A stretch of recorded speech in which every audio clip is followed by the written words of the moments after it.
یا جولائی میں جا کے نصابی کتابیں وہ بھی محدود پیمانے میں پرووائڈ کرتے ہیں، تو پھر وہ 2 3 4 مہینے جو گزر جاتے ہیں تو وہ تو سال تو ضائع ہو گیا۔ ویسے بھی ایجوکیشن میں سال میں تقریباً 6 مہینے پڑھایا جاتا ہے اور 6 مہینے چھٹیاں ہوتی ہیں۔ 3 ساڑھے 3 مہینے تو ویسی سالانہ چھٹی ہوتی ہیں، پھر اس میں ہالیڈیز اور ہفتہ وار چھٹیاں اگر شامل کر لیں تو 6 مہینے ہی رہ جاتے ہیں، اور 6 مہینے میں 3 مہینے تک آپ کو نصابی کتابیں نہیں ملتی ہوں، اور پھر پورا جو ہے آپ نے جو سبجیکٹ ہیں وہ بچوں کو پھر 3 مہینے پڑھانے ہوتے ہیں۔ یہ سرکاری اسکولوں کی بات کر رہا ہوں۔ اسی طرح اگر ہاسپٹل آپ دیکھیں، میں گورنر بلوچستان کے اس اسٹیٹمنٹ کی تائید کر کے میں آپ سے بات کر رہا ہوں۔ آپ اسکولوں میں جائیں، وہاں پہ کہیں پہ چھت نہیں ہے، کہیں پہ ٹیچر نہیں ہیں، کہیں پہ کتابیں نہیں ہیں، کہیں پہ ٹاٹ نہیں ہے، کہیں پہ اسکول کا وجود ہی نہیں ہے، کاغذوں میں ہے لیکن نہیں ہے۔ بلوچستان کے اکثر علاقوں کی، میں بلوچ علاقوں میں زیادہ ظاہر ہے کہ میرا رابطہ رہتا ہے، 60 سے 70 بلکہ 80% اسکول ایسے ہیں وہاں پہ کہیں پہ ٹیچر نہیں ہے، کہیں پہ بکس نہیں ہیں، کہیں پہ بچوں کی انرولمنٹ نہیں کی جاتی ہے،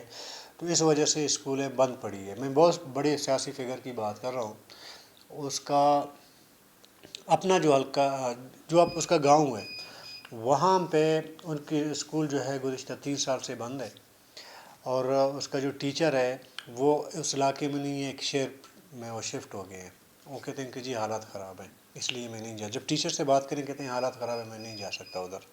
حالانکہ باقی پوری ایک آبادی ہے، پورا لوگ وہاں رہ رہے ہیں، لیکن اس ٹیچر کے لیے حالات خراب ہیں۔ اچھا، پھر میں نے ذاتی طور پر وہ جو سیاسی فگر ہے، منسٹر بھی ہیں، ان سے بات کی ہے کہ جی آپ کے حلقے میں، آپ کے گاؤں کا جو ٹیچر ہے وہ 3 سال سے جو ہے آپ کا اسکول بند ہے، اور آپ کا ٹیچر فلاں جگہ پہ ہے، اور مہینے کی تنخواہ اس کو بینک میں ٹرانسفر ہو جاتی ہے۔ تو وہ خود تو نہیں کہتا، وہ خود تو ظاہر یہی کہتا ہے کہ جی میں دیکھ لوں گا، نوٹس لوں گا، لیکن اس کے جو قریبی لوگ ہیں وہ کہتے ہیں کہ جی اس ماسٹر کا جو ہے کوئی 100 150 ووٹ بینک ہے، تو اس کو ناراض نہیں کیا جا سکتا۔ تو ماسٹر تنخواہ لے رہے ہیں، کہیں اور ہے، اور لیڈر صاحب جو ہے وہ 250 ووٹ کے اس میں لالچ میں، وہ اسکول بند پڑا ہو کوئی مسئلہ نہیں ہے، لیکن ٹیچر کو ناراض نہیں کرنا ہے۔ اسی طرح پھر یونین کا آپ دیکھیں، کسی بھی ٹیچر کے خلاف کبھی کہیں پہ اگر کوئی ایکشن ہو بھی گیا تو پھر یہ جو یونین بازی ہے، حالانکہ میں یونین کے خلاف نہیں ہوں، لیکن جب یونین بلیک میلنگ کے لیے استعمال ہوتی ہے نا، تو پھر ظاہر ہے پھر مخالفت کرنی پڑتی ہے۔ اسی کوئٹہ میں ایک اسکول ہے، وہاں پہ ہیڈ ماسٹر نے ایک چوکیدار کو پانی لانے کو کہا، وہ تھوڑا لیٹ ہو گیا، تو بہت 2 3 بار کہنے کے بعد جب اس نے پانی لایا تو ڈائریکٹ اس کا مہمان بھی بیٹھا ہوا تھا ہیڈ ماسٹر کا، اس نے تھوڑا ہائپر ہو کے اس چوکیدار سے بات کی۔ یہ معاملہ جو ہائپر ہو کے بات کرنے کا جو معاملہ ہے نا، وہ قومی مسئلہ بن گیا، قبائلی مسئلہ بن گیا۔ آخر میں اس ہیڈ ماسٹر کو چوکیدار کے گھر جا کے میل لے کے جانا پڑا، معافی مانگنی پڑی۔ یہ پھر آپ کے یونین کا کام ہے، پھر اس طرح کی بلیک میلنگ آپ کی یونین کرتی ہے۔ پھر اسی یونین کے اندر آپ دیکھیں جو عہدوں پر ہیں نا، جو لوگ عہدوں پر ہیں وہ کبھی کسی بھی یونین کو آپ اٹھا کے لیں، جو عہدوں پر ہیں، صدر، جنرل سیکرٹری، نائب صدر یا ضلعی صدر، نائب صدر، مرکزی جو بھی ہے، وہ خود ڈیوٹی نہیں دیتے، وہ خود لیڈری کرتے ہیں، اسپیچیں کرتے ہیں لوگوں کو، جیسے کہ عام سیاسی لوگ کرتے ہیں نا، پھر وہ یہ نہیں سمجھتے کہ جی ہم سرکار کے ملازم ہیں۔ سرکار کے ملازم کا مطلب ہے کہ پبلک سرونٹ، آپ نے پبلک کو سروس پرووائڈ کرنا ہے، وہ ایجوکیشن بھی ہے، وہ ڈاکٹر بھی ہے، وہ سب کچھ ہے۔ دوسری طرف پہ ڈاکٹروں کی بات کریں تو ڈاکٹر بھی بہت سے علاقوں کے آپ جو MBBS کر کے، پوسٹ گریجویٹ کر کے، پھر اپنے علاقے کے کوٹے سے وہ آتے ہیں کالجوں میں، ان کا داخلہ ہوتا ہے، ٹھیک ہے میرٹ بھی ہوا ہوگا، لیکن کوٹا جو ہوتا ہے وہ علاقے کا ہوتا ہے، ضلع کا ہوتا ہے، اپنے کوٹے پہ آتا ہے اپنے ضلع سے۔ جب وہ فارغ ہو جاتا ہے، اپنا پوسٹ گریجویٹ کر لیتا ہے، جو بھی اس کا مطلب پڑھائی کا جو بھی طریقہ کار ہے وہ کر لیتا ہے، جب فارغ ہوتا ہے تو پھر وہ اپنے علاقے میں نہیں جاتا، وہ تو پھر بڑے شہر کی میں ہی بیٹھتا ہے، وہاں پہ سارے سہولتیں ہیں، آنا جانا ہے، پھر یہی بڑے شہر میں اپنا ایک کلینک کھول لیتا ہے، کسی سینئر ڈاکٹر کے ساتھ وہ لگ جاتا ہے اس کے ساتھ۔ تو پھر اگر اس کو بولو جی اپنے گاؤں کیوں نہیں جاتے، وہاں آپ کے گاؤں میں لوگوں کی ضرورت ہے، آپ کے علاج کی ضرورت ہے، تو وہ ناراض ہو جاتے۔ بہت سے دوست مجھ سے بھی ناراض ہوئے ہیں کہ آپ اس ٹاپک پہ بات نہیں کریں۔ تو یہ صورتحال ہے اوورال معاشرے کی، میں آپ کو بات کر رہا ہوں۔ اس میں حکومت کا بھی اپنی بھی کمزوریاں ہیں۔ بلوچستان کی حکومتیں تو 10-12 سالوں سے بہت ہی کمزور گزری ہیں نا۔ تو آج گورنر بلوچستان صاحب نے اس پہ اپنی دل کی بڑاس نکالی ہے۔ آپ کو پتہ ہے یونیورسٹی میں گزشتہ 3 مہینے سے احتجاج جاری تھا، بلوچستان یونیورسٹی کی میں بات کر رہا ہوں، احتجاج جاری تھا۔ وہاں پہ جو ٹیچر ہیں، جو لیکچرر ہیں، وہاں پہ جو اساتذہ ہیں، ان کا مطالبہ یہ تھا کہ انہیں 3 مہینے سے تنخواہیں نہیں ملی، بلکہ جو رمضان اور عید گزری ہے نا، اس میں بھی اس کو تنخواہیں نہیں ملی ہیں۔ بقول بہت سے دوستوں کے کہ کچھ نے اٹیمپٹ کی خودکشی کرنے کی، کچھ ٹیچرز نے، اساتذہ نے۔ تو اسی پیرائے میں گورنر بلوچستان نے بات کی ہے۔ گورنر بلوچستان سے 1% بھی اختلاف نہیں ہے جو انہوں نے بات کی ہے۔ جو انہوں نے بات کی ہے بہت کم بات کی ہے، اس سے زیادہ بڑھ کے بات کرنی چاہیے۔ لیکن چونکہ گورنر بلوچستان ایک ذمہ دار عہدے پر بیٹھے ہیں، ذمہ دار سیٹ پر بیٹھے ہیں،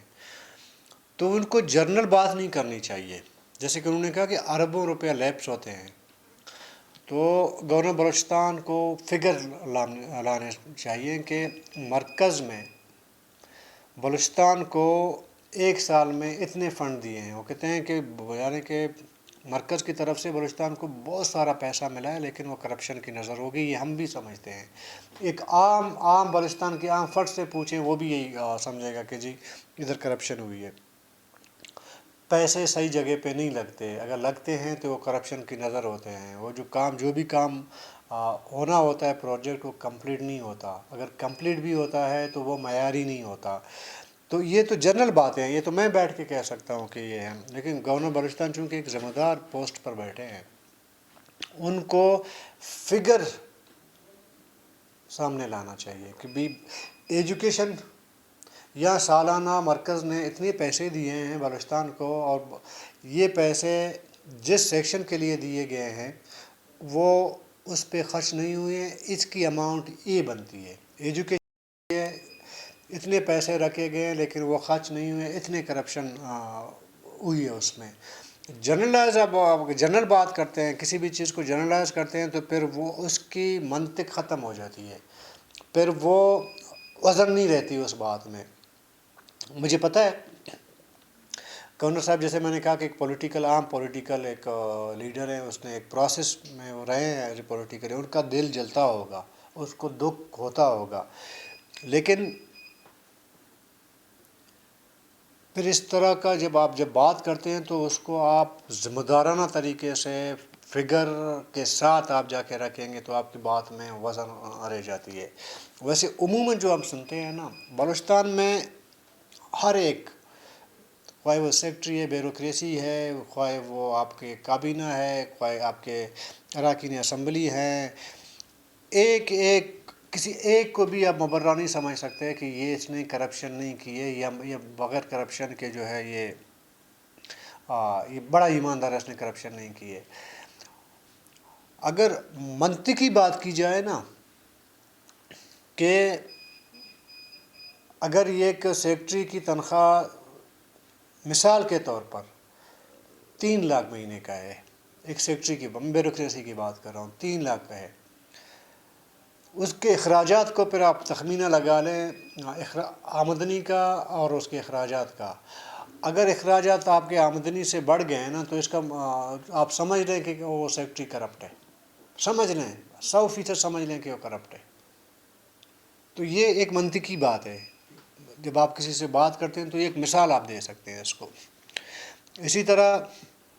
کسی وزیر کی تنخواہ کتنی ہوگی، مراد کے ساتھ ملا کے اس کی تنخواہ جو ہے وہ اندازاً 4-4.5 لاکھ سے اوپر نہیں ہوگا۔ پھر اسی وزیر کے اخراجات کا آپ تخمینہ لگا لیں، وہ مہینے کا لاکھوں روپیہ، 10-15-20 لاکھ تک جا کے پہنچتے ہیں۔ یہ جو اخراجات میں زیادتی ہے اور آمدنی میں کمی، وہ جتنا بھی آمدنی سے جتنا بھی اماؤنٹ بڑھتا ہے تو اس کا مطلب وہ کرپشن کا ہے. یہ ایک جنرل سائنس ہے، آپ کو میں سمجھا رہا ہوں. لیکن جب میں کسی ذمہ دار عہدے پہ بیٹھتا ہوں تو پھر میں فگر پوائنٹ کر لیتا ہوں.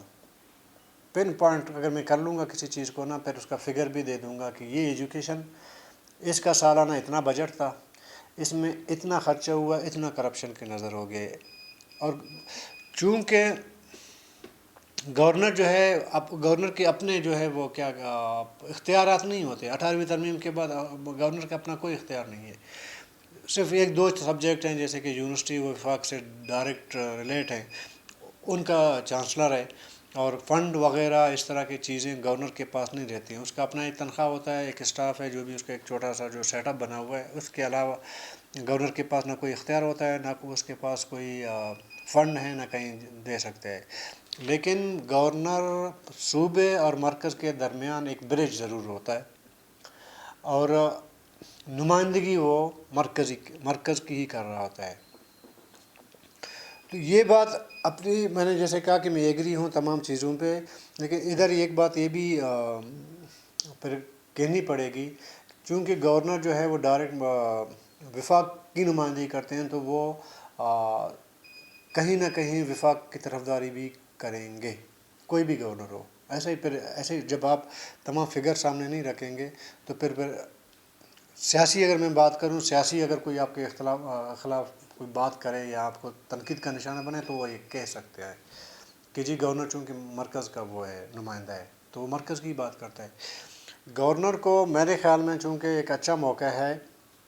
میرا مشورہ ہے گورنر صاحب کو کہ وہ سوئی گیس سے لے کر سائندک تک، پی پی ایل سے لے کر NHA تک ایک ذمہ دار پولیٹیکل ورکر اور ایک قوم پرست جماعت سے تعلق رکھنے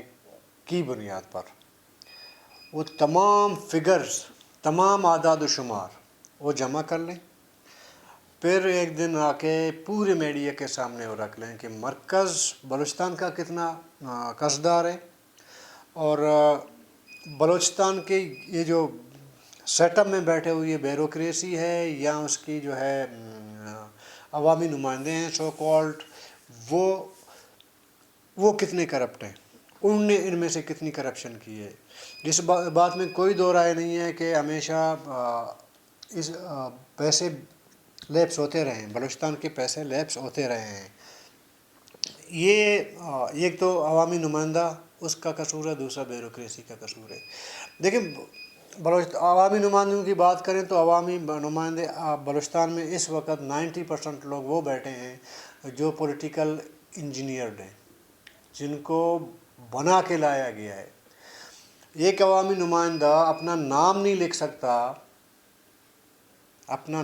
لکھ سکتا، وہ ایجوکیشن کی کیا پالیسی دے گا. ایک عوامی نمائندہ کو یہ نہیں پتہ کہ پیناڈول کی گولی جو ہے وہ سر درد کے لیے کھائی جاتی ہے، پیٹ درد کے لیے کھائی جاتی ہے، وہ ہیلتھ پالیسی کیا دے گا. میں سمجھتا ہوں گزشتہ 18 کے بعد بلوچستان اسمبلی کا جو وقت ہے نا وہ ختم ہو گیا ہے. ایسے لوگ بیٹھے ہوئے ہیں جو شاید، اگر آپ، میں معذرت کے ساتھ کہ ان کو شاید آپ اپنے کسی سنجیدہ نجی محفل میں نہیں بٹھانے کو تیار نہیں ہوں گے، لیکن وہ بلوچستان کے عوام کی نمائندگی کی بیس پہ اسمبلی کے اندر عوام کی نمائندگی کرتا ہوا نظر آتا ہے. تو پالیسیاں دیکھیں، میں سمجھتا ہوں، میں نہیں، کسی سے آپ پوچھیں، کوئی بھی بندہ پرفیکٹ نہیں ہوتا، کوئی سیاستدان پرفیکٹ نہیں ہوتا، لیکن کہیں نہ کہیں تھوڑا بہت ٹیکنیکل تو ہونا پڑے گا، تھوڑا بہت تو ٹیکنیکل ہونا چاہیے نا. اگر آپ ہیلتھ منسٹری دے رہے ہیں کسی ان پڑھ بندے کو، آپ ایجوکیشن منسٹری کسی ان پڑھ کو دے رہے ہیں جو کبھی اسکول گیا ہی نہیں ہے، اگر بچپن میں کہیں 1-2 سال کے لیے گیا ہو تو اللہ جانے، لیکن وہ پھر ایجوکیشن پہ بیٹھ کے ایجوکیشن پالیسی دے گا. وہ پھر جا کے ان یونین بازی اسٹرانگ کیوں ہوتی ہے؟ بلیک میلنگ، وہ اس لیے ہوتی ہے اس کو پتہ ہے کہ میرا منسٹر ان پڑھ ہے۔ میں ایک مثال، میں کسی کو کرٹیسائز نہیں کر رہا ہوں، پرسنل کرٹیسائز نہیں کر رہا ہوں، یہ حقیقت ہے، اس کو بولنا چاہیے۔ اسی بلوچستان کے دارالحکومت میں آپ کے جو ینگ ڈاکٹرز ہیں وہ 1 سال وہ ہاسپٹل بند کر کے انہوں نے ہڑتال پہ بیٹھے رہے، 1 سال تک، مطلب او پی ڈیز تو 1 سال تک بند تھے، بیچ میں مہینہ 2-3 مہینے تو آپریشن تھیٹر اور ایمرجنسی بھی بند کر دی گئی تھی، کوئٹہ بلوچستان کے لوگوں کو پتہ ہے۔ اچھا، جب ان کے ساتھ مذاکرات ہوئے تو جو ڈیمانڈ ڈاکٹروں نے، ینگ ڈاکٹرز نے، جو پبلک ڈیمانڈ تھے جو رکھے گئے تھے انہوں نے اپنے وہ ڈیمانڈز میں، تو ان کی بجائے جو انہوں نے ذاتی اپنے رکھے تھے کہ جی مراد بڑھانی چاہیے، تنخواہیں بڑھانی چاہیے، وہ بڑھانے میں کامیاب ہو گئے ہیں۔ باقی جو پبلک سے ریلیٹڈ، یعنی کہ فرنیچر نہیں ہے، دوائیاں نہیں ہیں، یہ نہیں ہے، مشین نہیں ہے، فلانا نہیں ہے، تو وہ ڈیمانڈ جو ہے وہ اپنی جگہ آج بھی پڑا ہوا ہے، مطلب وہ نہیں ہو سکا حکومت سے، لیکن مراد، اور وہ خود وزیر صحت نے آ کے اوپنلی کہا کہ جی اندرونی خانہ ہے، ہم سے بیٹھ کے کہتے ہیں ہماری تنخواہیں مراد بڑھا دیں، اور پبلک کے اندر میڈیا کے سامنے کہتے ہیں کہ جی اسپتالوں میں سہولیات نہیں ہیں۔ اس کے لیے میرے خیال میں کوئی بھی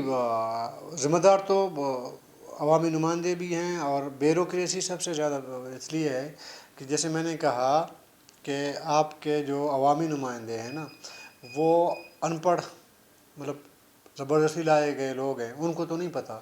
لیکن پھر بیوروکریسی کی تو ضرور اس کی جو ہے ذمہ داری بنتی ہے نا کہ وہ اچھی ایجوکیشن پالیسی دے، اچھا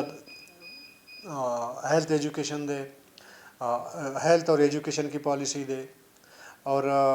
ایگریکلچر کا پالیسی دے، لائف اسٹاک کی پالیسی دے، فشریز کی پالیسی دے،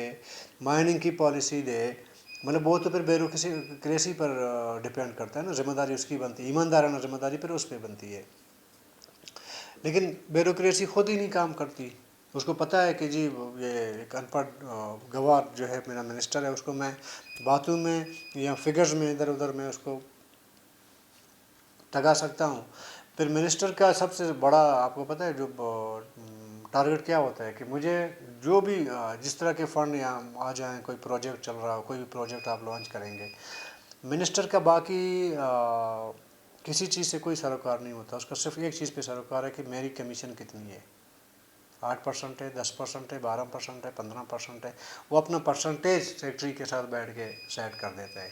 باقی باڑ میں گیا پالیسی، باڑ میں گیا وہ جو پروجیکٹ ہے اس کی جو ہے وہ معیاری ہونے نہ ہونے کا، شفاف ہونے نہ ہونے کا، وہ باڑ میں گیا۔ یہی وجہ ہے آج گورنر بلوچستان کو بھی رونا پڑ رہا ہے۔ اور یہ ایک بات اور میں بتاؤں، گورنر صاحب کی اپنی پارٹی ایک فرینڈلی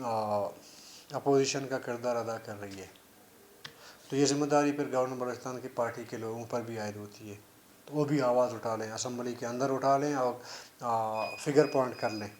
کہ یہ فگر ہے، ثنا بلوچ دیکھیں، باقی تمام چیزوں پہ فرائض مطلب بول رہا ہوتا ہے، پالیسیز پہ نہیں بولتا۔ اس کی وجہ کیا ہے؟ کیونکہ جب ایک بندہ خود جا کے 3-4 ارب کا جو ہے پروجیکٹ اپنے علاقے کے لیے لے کے گیا، اس سے کوئی پوچھنے والا نہ ہو، وہ کسی اور سے کیا پوچھ سکتا ہے؟ تو یہ مواخذہ سب کا ہونا چاہیے۔ میں گورنر صاحب سے بالکل ایگری کرتا ہوں کہ یہ مواخذہ سب کا ہونا چاہیے، اور بطور ایک ذمہ دار مرکزی نمائندے کے وہ تمام فگرز لا کے کم سے کم میڈیا کے سامنے، پبلک کے سامنے رکھ لے کہ یار یہ آپ کے عوامی نمائندوں کا حال ہے، یہ ذمہ داری تھی، اور یہ کرپشن ہوئی، ادھر بدعنوانی ہوئی ہے، تو یہ ایک ذمہ داری بنتی ہے۔ جنرل بات کرنے کو کوئی اہمیت نہیں دیتا، کوئی جنرل بات کی کوئی وزن بھی نہیں ہوتی۔ اچھا جی، آخری تھوڑا سا 1-2-4 الفاظ میں بولوں گا، پھر وقت زیادہ ہو گیا۔ اچھا، آپ کو پتہ ہے گزشتہ روز ایرانی اور پاکستانی سربراہان مملکت نے مکران میں مند میں وہاں پہ انہوں نے ایک جوائنٹ ایک مارکیٹ بنا لی، اور 100 میگا واٹ بجلی کا معاہدہ ہوا ہے۔ ایک چند دنوں کی بات ہے، ہم نے پروگرام بھی کیا تھا اس میں۔ اس کے چند دن بعد یہ آج کی خبر ہے کہ جو سیستان بلوچستان ہے، سراوان، وہاں پہ مسلح افراد نے ایرانی سیکورٹی فورسز کے 6 اہلکاروں کو ہلاک کر دیا اور ان کا مسلح بھی لے کے گئے۔ تو اس کو وہ جو معاہدہ ہوا اور اس حملے کو آپس کا اگر تجزیہ کیا جائے نا، کہیں نہ کہیں کوئی سیکوینس اس کی بنتی ہے۔ تو جیسے جب بھی اس طرح کے معاملات بنتے ہیں تو پھر اس طرح کے واقعات بھی ہوتے ہیں۔ یہ بھی پھر پالیسی سازوں کو اس پر بھی تھوڑا سا دھیان دینا چاہیے، کیونکہ عوام کے لیے تو ایران بارڈر 2-3 سالوں سے جو ہے وہ تو بند کر دیا گیا ہے۔ آزادانہ آپ وہاں پہ تجارت نہیں کر سکتے۔ آپ اس کو سمگلنگ کہتے ہیں، میں تجارت کہتا ہوں، وہ نہیں کر سکتے۔ ایک ٹوکن سسٹم آپ نے شروع کیا، اس میں جو 62 لوگ تھے وہ اربوں پتی بن گئے۔ جو لوگ نارمل اپنی کاروبار کر کے 2 وقت کی روٹی کماتے تھے وہ جو ہے نان شبینہ کے محتاج ہو گئے، 2 ٹائم کی روٹی کے وہ محتاج ہو گئے۔ آپ کے پھر ٹوکن سسٹم نے یہ دیا، کیونکہ کوئی بھی پالیسی بنتی ہے وہی پھر پالیسی آتی ہے نا، ہر جگہ پھر میٹر پھر پالیسی کرتی ہے۔ تو یہ تو ہم نے بات کی ایجوکیشن پالیسی، ہیلتھ پالیسی، وہ تو سول لوگوں کی ہے، فلانا ہے۔ ادھر جو بارڈر ایریا ہے ادھر تو ہمارے باقی بھائی لوگ جو ہے وہ پالیسیاں بناتے ہیں، ان کی پالیسی بھی پھر ایسی ہی ہوتی ہے، مطلب ٹمپریری پالیسی ہے۔ اگر یہ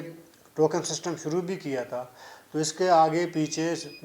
دائیں بائیں اس کو یہ تو معلوم کر لینا چاہیے تھا کہ اس کے منفی اثرات کیا پڑ سکتے ہیں، جو مثبت اثرات ہیں وہ کیا پڑ سکتے ہیں۔ ایک بات ضرور ہوئی ہے، جو 62 لوگ ہیں ان کے لیے کمانے کا ایک اچھا ذریعہ پیدا ہو گیا ٹوکن، اور جو لوگ عام لوگ تھے جو پہلے آزادی سے اپنی مرضی سے اپنی محنت سے 4 پیسے کماتے تھے، اس کے لیے ٹوکن سسٹم نے وہ کمانے کا ذریعہ بھی بند کر دیا۔ کسی کو مہینے میں 1 ٹرپ دیا جاتا تھا کہ اور اس میں چند پیسوں کا جو ہے اس کا منافع ہوتا تھا۔ دوسری طرف 62 لوگ دن میں 50 گاڑیوں کے ٹوکن لے کے جو ہے وہ ٹرپیں لگاتے تھے، اور دن میں 50 لاکھ روپے ان کی انکم ہوتی تھی۔ ابھی بھی ہے، سنا ہے کہ ابھی جو وزیر اعظم آئے تھے آپ کے جو جوائنٹ مارکیٹ کی جو ہے وہ افتتاح ہوئی تھی اور وغیرہ، اس میں انہوں نے کہا کہ جی ہم ٹوکن سسٹم بند کر لیں گے۔ ابھی دیکھنا ہے کہ ٹوکن سسٹم بند کریں گے یا نہیں۔ اگر اسی کو شفاف طریقے اسی ٹوکن سسٹم کو اگر شفاف طریقے سے میرٹ پہ تقسیم کیا جائے پھر بھی کافی حد تک مسائل حل ہو سکتے ہیں، ورنہ یہی ہوگا کہ ادھر آپ کسی پروجیکٹ کا افتتاح کریں گے یا معاہدہ کریں گے تو اگلے دن ایک حملہ ہو جائے گا۔ انہی باتوں کے ساتھ اجازت دیجیے گا، اللہ حافظ۔